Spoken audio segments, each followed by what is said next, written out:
фонограммаға тыйым салу тек қана дауыстық фонограммаға ғана шектеу қою жоспарланып отыр. Фонограмманың ауқымы үлкен. Бірінші кезекте ол фонограмма үшке бөлінеді. Ол дауыстық фонограмма, біз оны айтамыз плюс, минус және дабл трек деп аталады. Біз оның бәрін ара-жігін ажыратып алуымыз керек.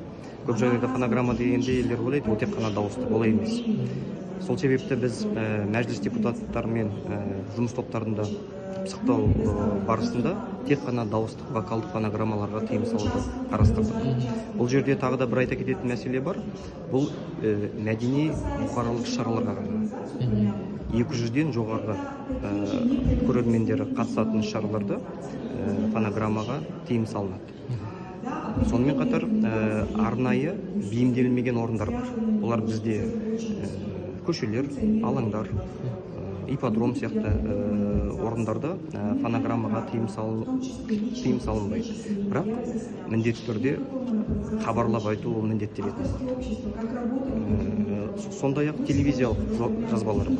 Ол арнайы жобалардың контенттің сапасын арттыру мақсатында біз сол фонограммаға ол жерде де рұқсат беріп отырмыз. Жалпы фонограммаға барлығына емес, тек қана дауыстық фонограмма. Оның ішінде әртүрлі жанрларды,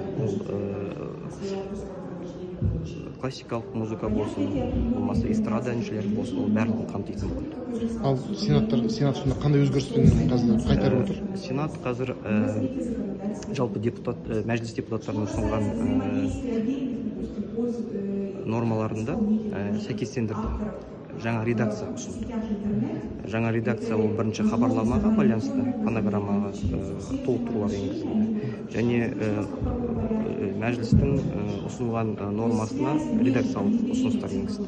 Сол себепті қайтарылды. Сонда дауыстық жаңа фонограммаға бұрынғыдай тыйым салынады енді концерттерде. Дұрыс айтасыз.